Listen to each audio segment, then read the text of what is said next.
랭아!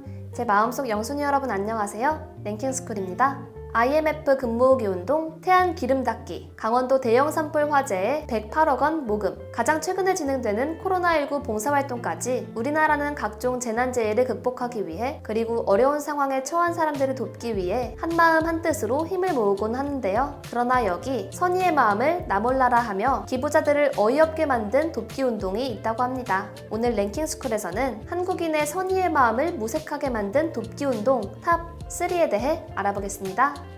3위, 현대판 장발장 부자. 2019년 12월 인천의 한 마트에서 12살의 어린 아들과 그의 아버지가 식료품을 훔치다 현장에서 적발되어 경찰이 출동했다는 소식이 전해졌죠. 어린 아들은 밥을 못 먹어서 배고파서 음식을 훔쳤다고 진술했고, 아이의 아버지는 너무 가난하고 지병이 심해 해고당한 뒤 일도 못할 정도로 건강이 나빠 어린 아들을 위해 식료품을 훔쳤다고 진술했는데요. 부자는 사건 당일에도 식사를 전혀 하지 못했음을 설명했고, 이 부자의 사연을 들은 해당 마트 측에서도 처벌을 원치 않는다고 밝혔습니다. 이에 당시 출동한 경찰관은 아침 점심도 못 먹었다는 이들 부자에게 국밥까지 사주고 훈방 조치하게 되는데요. 또 지나가다 이 모습을 지켜본 한 노신사는 현금을 뽑아 부자에게 전달하기까지 했습니다. 곧이어 이런 훈훈한 미담이 언론에 보도되며 수십 개의 기사가 쏟아질 정도로 연일 화제가 되었고, 이들 부자에게는 현대판 장발장이라는 이름이 불려지게 되었죠. 심지어 대통령과 국회의원들까지 나서서 이 사건을 언급했는데요. 안타까운 사연을 접한 시민들은 한 푼 두 푼 모아 그들 부자를 지원하고 싶다며 전국에서 후원 물품과 함께 2천만 원의 후원의 손길이 이어졌습니다. 그러나 이를 지켜보고 있던 아이 아빠의 지인들이 시사 프로그램에 제보를 넣었고, 이로 인해 진실이 밝혀지게 되었는데요. 밥을 못 먹을 정도로 찢어지게 가난하다는 사연은 죄다 거짓말이었고, 병이 있다는 것은 핑계일 뿐이며 건강이 안 좋은 것은 맞지만 병 때문에 일을 못할 상황은 아니었습니다. 그가 일하던 택시회사에서도 지병 때문이 아니라 영수증 위조 행위를 저지르며 태만과 도벽으로 인해 회사를 그만두게 되었다는 내용이 방송되었고, 습관적인 도벽으로 걸리게 되면 아이를 핑계삼아 거짓 눈물을 흘리는 것으로 드러났는데요. 또한 택시기사 재직 당시 직장 동료의 증언에 따르면 손님이 두고 간 핸드폰을 팔아넘겨 돈을 챙겼고, 술에 취해 잠든 손님들의 손에서 폰을 떨어뜨리려고 일부러 차의 급브레이크를 반복적으로 밟는 수법도 사용했다고 합니다. 이 밖에도 아이가 아프다고 해서 10만 원을 빌려줬는데 그 돈으로 토토를 하고 갚지 않은 것은 물론 게임 중독도 심했다는데요. 복지정책에서 소외된 이웃도 아니고 기초생활수급자로서 월 135만 원을 지급받아 이미 국가 차원의 복지 혜택을 충분히 누리고 있었다고 합니다.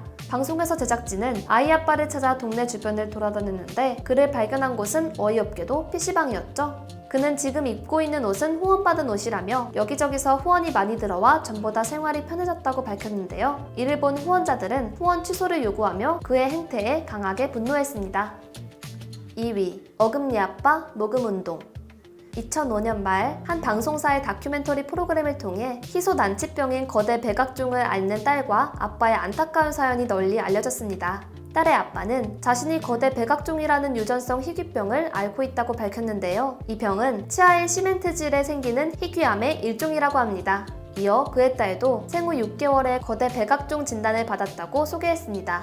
딸은 중학교 1학년 때까지 무려 7차례의 수술을 받았다며 이 과정에서 의료비 부담을 지게 되자 온 가족이 방송에 출연해 도움을 청했는데요. 그는 부모가 돈이 없어도 사랑은 줄 수 있다 하지만 아픈 것까지 같이 주게 돼서 마음이 아프다라고 말하며 눈물을 흘리기도 했습니다. 이후 이 가족의 사연이 방송을 통해 대중에 본격적으로 알려지면서 딸의 아빠는 어금니 아빠라는 이름으로 홈페이지, 블로그, SNS, 유튜브 등을 통해 전방위 모금 활동에 나섰는데요. 휴대폰 1,000만 원 모금받는다며 후원 계좌를 공개하는 한편 어금니 아빠의 행복이란 제목으로 책을 출간하고 딸을 위해 미국까지 가서 후원금을 모집하는 모습을 보였습니다.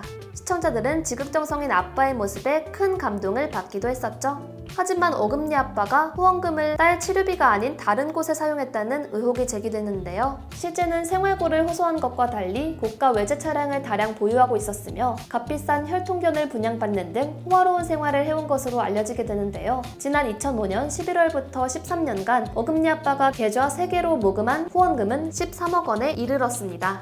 기부받은 금액 중 10억 원 정도를 빼돌려 개인적으로 사용한 것으로 드러났는데요. 어금니 아빠는 한 달 카드값으로 무려 1,000만 원을 사용할 정도로 사람들의 온정을 흥청망청 개인적 사치로 이용했습니다. 급기야 이 씨는 동영상과 글을 통해 알츠하이머를 앓아 매일 딸을 잊어가고 있다. 제 기억이 다 사라지기 전에 딸만큼은 꼭 수술해주고 싶다는 다소 황당한 주장도 제기했었는데요. 그는 기부 사회복지기관을 통하기보다 기부금 사용처 확인이 어려운 개인 모금 계좌를 선호하며 딸과 부인의 계좌로 후원금을 모금했습니다. 결국 시한부 인생을 내건 어금니 아빠의 지난 모금 활동은 딸의 친구를 살해하고 시신을 유기한 혐의로 구속되며 거짓으로 가득 찼던 것으로 속속 밝혀졌는데요. 이런 가운데 사회단체가 아닌 개인을 통한 직접 기부 방식에 허점이 있다는 지적이 수면 위로 올라오게 되었습니다. 해마다 후원금 집행 내용을 공개하는 단체들과는 달리 개인 계좌로 보내진 후원금은 얼마나 모였고 어디에 쓰였는지 확인할 방법이 없는 것이 현실이라고 하는데요. 정부 차원에서 모금 수혜자의 신뢰성을 검증하고 기부금 사용 내용을 감시하는 제도가 필요할 것으로 보이네요.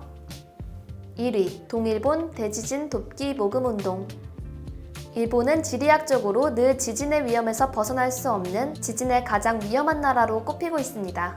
지금으로부터 9년 전, 자칫 잘못하면 일본이라는 나라 자체가 지구상에서 사라질 수도 있었던 재난이 있었는데요. 바로 동일본 대지진입니다. 2011년 3월 11일 일본 도호쿠 지방에서 발생한 동일본 대지진은 일본 관측사상 최대인 리히터 규모 9.0이라는 어마무시한 진도로 일본 열도를 뒤흔들었는데요. 당시 동일본 대지진으로 인해 무려 1만 6천여 명이 사망하고 후쿠시마 원자력 발전소에서 폭발 사고가 발생해 전 세계가 충격에 빠졌었습니다. 비극적인 재난이 발생하자 일본 정부는 한국을 비롯한 전 세계의 지원을 요청했는데요. 일본의 긴급한 요청을 받은 한국인과 한국기업, 한국 정부는 지체 없이 일본 돕기에 나섰습니다. 한국 정부는 식량과 구조대를 지원하고 대한민국 공군 수송기 편인 세대의 로키드 CE-130 허큘리스로 물자 지원에 나섰는데요. 정부는 10억 원이 넘는 인도적 지원금을 전달하는 것과 별개로 지진 발생 다음날 구조견 2마리와 구조대 5명, 14일에는 구조대 102명을 피해 지역인 센다이에 급파해 시름에 빠진 일본인들을 적극적으로 도왔습니다.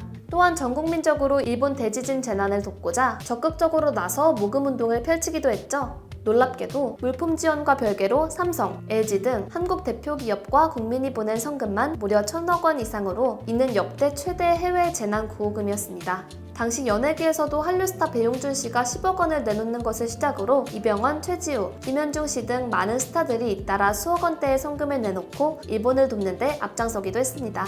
이때 한국은 전 세계 각국 가운데 3위 수준의 구조활동을 펼쳤으며 일본에서 가장 마지막까지 구조활동을 하다가 제일 늦게 철수하며 물심양면 일본을 도왔습니다. 그러나 한국 정부와 국민들이 한마음 한뜻으로 힘을 모아 일본을 도운 것이 무색하게도 일본으로부터 한국이 받은 초라한 대우는 정말 어이가 없었는데요. 400억 단위로 모금해서 가져다 줬지만 모금 순위에서는 쏙 빼고 혐한을 부추겼고 일본 언론에서는 대만이 보내준 비용만 대서특비라는 태도를 보였습니다. 이에 일본 누리꾼은 조센징은 뭐래도 안 되는구만, 한국은 몇이야? 고맙다, 정말 고맙다. 랭킹에조차 실리지 않는 돈을 보내고선 죽어라 티내는 한국에 비하면 이라며 일본 언론의 혐한 부추김에 동조했습니다. 이 밖에도 일본 정부는 차기 중학교 사회교과서에 일본의 독도 영토권을 주장하는 내용을 담기로 결정, 한국인들의 뒤통수를 후려치는 결례를 범하고 말았는데요. 또한 당시 한국에서 벌어졌던 일본 돕기 열풍이 최근 새삼 화제를 모은 까닭은 지난해 일본이 대법원의 강제징용 피해자 배상 판결을 빌미로 한국의 첨단 산업을 고사하기 위해 유례없는 경제보복 조치를 취하고 있던 상황과 무관하지 않은데요. 한국이 임진왜란, 일제강점기 등의 아픈 과거를 뒤로하고 아픔을 겪은 이웃나라를 따뜻하게 보듬어준 데 반해 일본은 9년 전을 잊기라도 한 듯 터무니없는 이유를 들어 은혜를 원수로 갚고 있다는 생각은 어쩔 수 없는 것 같네요. 두 손 두 발 다 걷어 마음을 다해 도운 사람들의 마음을 이용하고 뒤통수를 치다 밝혀지는 일부 사건들을 보고 있자면 어쩐지 정말 인류애가 사라지게 만들기도 하는데요. 때문에 진짜 어려운 사람들이 후원 못 받는 것은 아닌가 하는 우려와 걱정이 들게 하네요. 지금까지 랭킹스쿨이었습니다. 감사합니다.